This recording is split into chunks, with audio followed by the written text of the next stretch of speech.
every day on a daily basis and having a new issue to deal with every single person is an individual, and there's always something new to do. And just helping them learn about what's in our community, what's happening in Canada, and how they can feel comfortable living here and how they can sort of make a life for themselves here. It's really rewarding for me to do that, so I love it. Everyone's story is unique. Their travels are different, the cultures are different. That makes it very interesting, as well as one issue is never the same as the others. Someone may come in for an apartment, but they have a need that's different from someone else coming in for an apartment. So it doesn't get stale every day, and every person is really unique.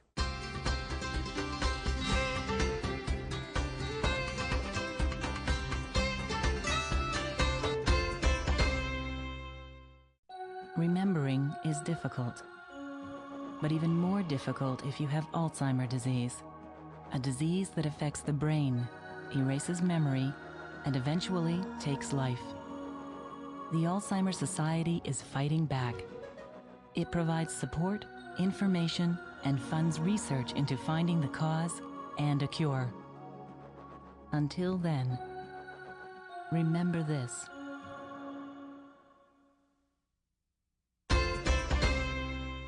Now that we've met the executive director and settlement services workers at QUIS, it's time to see who's doing what behind the scenes to make everything run smoothly day in and day out.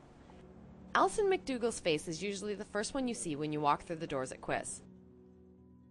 My name is Alison McDougall, and I am the client intake supervisor and bookkeeper. Basically anything to do with any of the numbers or any of the client data, it basically comes through me. So any appointments, anybody who sees anybody, I have to compile all the data and information to report back to all of our funders on a monthly basis. Alison tells us what drew her to the position. The type of job that it was, type of people you were dealing with. I'm bilingual, so getting to use that is also a good advantage. It keeps me speaking French on a daily basis and not losing it, so that was another benefit and draw to this position. She fills us in on what she likes best about her job. I like the challenge of having to report back to funders for not-for-profit. It is different than anything else that I've ever had to do with numbers, and it's pretty ridiculous, some of the stuff they ask you to figure out. Another vital member of the team is Nancy Seyu, and she tells us that she really does two jobs in one every day. Nancy Seyu, I'm the program coordinator for Central Eastern Ontario Translation and Interpretation Services, as well as the Settlement Services Support Coordinator for the settlement workers for Quinte United Immigrant Services. It's kind of a split role between both titles, operating the interpretation translation services, so the phone can ring at any time for an emergency or non-emergency appointment requesting an interpreter.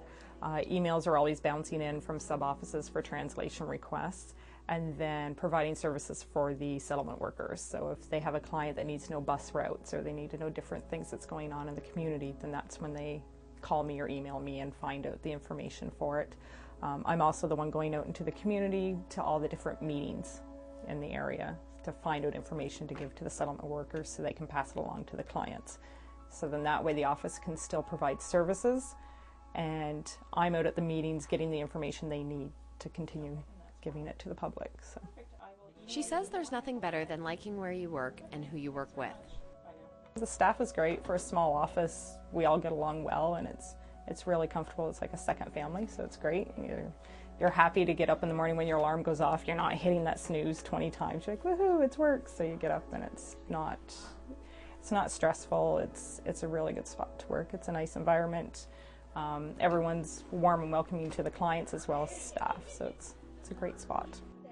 The newest member of the team is John, who has been hired to work on a new project and initiative for the organization. John Robertson, and I'm the project coordinator for the Quinte Local Immigrant Partnership. Well, basically I'm bringing people together in the community, various service organizations and service providers, to see if we can find ways to fill in the gaps in terms of services for newcomers to the Quinte area, the greater Quinte area, and hopefully with the work of the partners on this council, we can make some change for the area.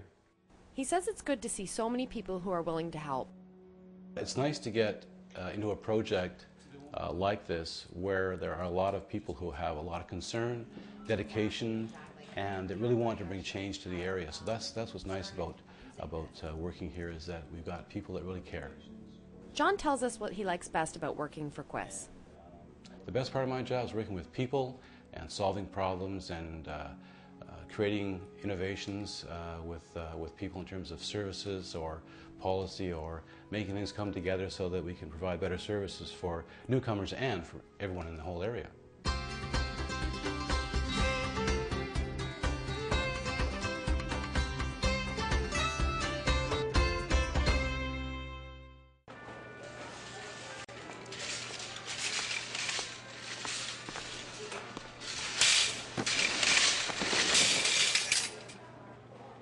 When you choose foods with the Heart and Stroke Foundation's Health Check symbol, it's like shopping with their dietitians, who evaluate every participating product based on Canada's Food Guide.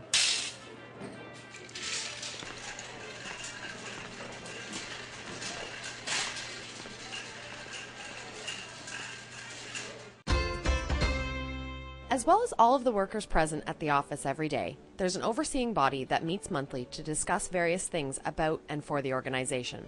It's called the Quis Board of Directors. It is made up of a president, vice president, treasurer, secretary, and 8 other voting members. Paul Osborne is the president of the board, and we ask him some questions about the role of the board of directors in the organization, as well as how he first became involved. I'm Paul Osborne. I'm the president of the board of directors for Quis, and I've been with Quis for, I think, about 6 years now in various roles.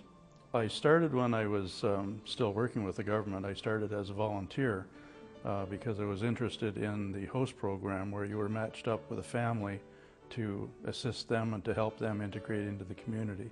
And at that time I received a family from South America, a South American country, and that relationship went on for a couple of years. It was very fulfilling, both for me and I think for them as well. He recalls becoming more involved after the first experience. Once I became a volunteer, I became better known around the Quis organization, and I was asked to be on the board of directors. And after that, because the board of directors is always looking for some type of expertise in the board members, and because I had a background in accounting, I became the treasurer. I did the secretary's job, I did the vice president's job, and then a year ago I became the president of the board. Paul tells us his duties as the board's president. I conduct monthly board meetings. I'm in the office 2 or 3 times a week. We oversee the finances, the signing of the checks, and reports. There are all the different reports that I think the ED explained, that we do have a fairly rigid reporting system with our funders. So it's basically an oversee function of everything that happens here, including what the executive director does as well. There are 11 other members on the board of directors, and as he tells us, they don't do it for the money. All of us are volunteers. There are actually 12 positions on the board of directors, and we have 12 directors now. And the executive, of course, being the president, vice president, treasurer, and secretary, they are more involved in the day-to-day activities or operation than the rest of the board members. But all the other board members are expected to participate. They volunteer for different events we do. They help with citizenship ceremonies, Christmas party, anything that we do to help the newcomers integrate. He stresses the need for diversity on the board.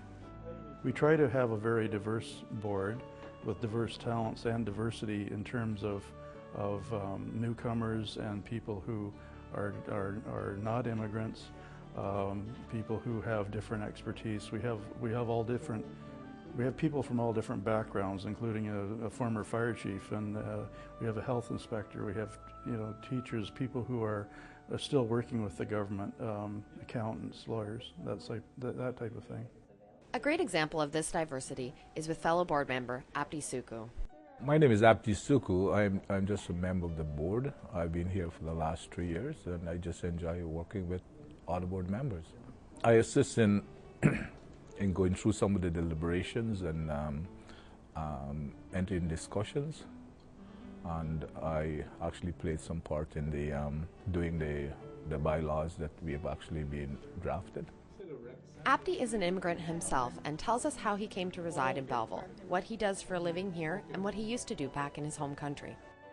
I'm actually from Guyana, South America. I've actually living permanently in Canada in 2002. My daughter lives here, and she actually sponsored myself and my wife, and so we came here. And I got a job here in Belleville at the health unit, and I just moved down from Brampton to Belleville, and that's where I am.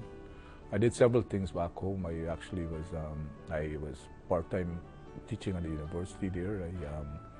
I was a senior public health inspector with the government, and I was actually coordinating research at the University of Guyana. So I came here, I'm just a public health inspector here with the health unit, but I just enjoy it too. As one can imagine, living with a disability can be a very difficult thing. But Karen Kitchen, another member of the Quist Board of Directors, has been advocating for people with disabilities all of her life.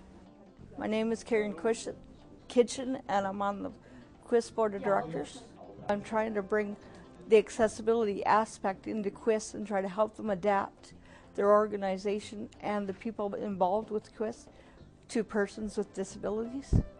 She says it would be harder for individuals with disabilities to immigrate to a new country than it was for her to grow up with a disability in this country. You have to deal with the cultural difference, the mental state that you have to deal with coming from another country.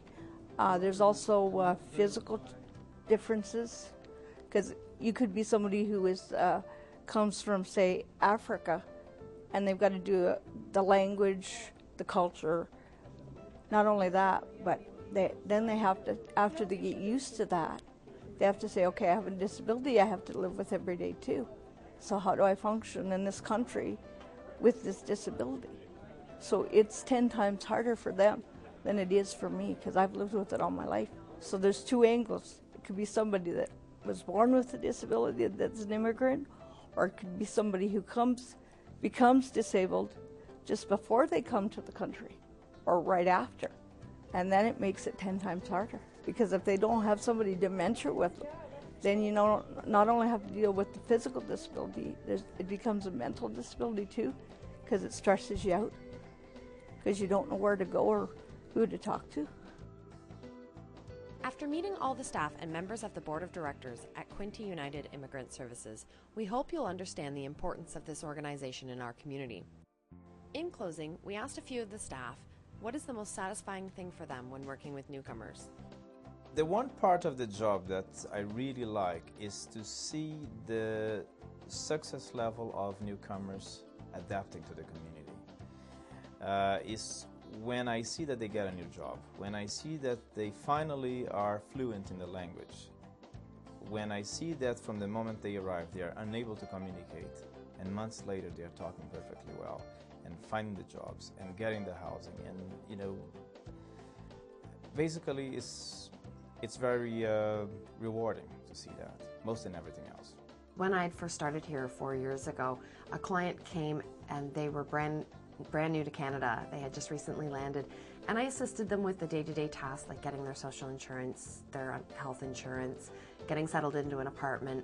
And over the last 3 years, I've watched them begin to raise a family and get successful jobs in their field in Canada and really settle and become part of the community. That person now volunteers in the community and has a lot of friends, and themselves is starting a family in Canada.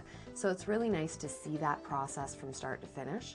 I also assisted that person in applying for their Canadian citizenship, and more recently in our October Canadian citizenship ceremony, I watched them become a Canadian citizen. So it was a matter of watching from the day they come right through to getting their citizenship, which generally is a great indicator that they're settled and they're now part of the community. That's a very satisfying part. To be able to provide that support daily and to watch each client go through a progression, starting from coming here and then moving on to getting employment and getting housing and settling in the community and making friends. I mean, that's the most rewarding thing, is to watch somebody become settled, feel like they're part of Canada, and hopefully eventually become a Canadian citizen.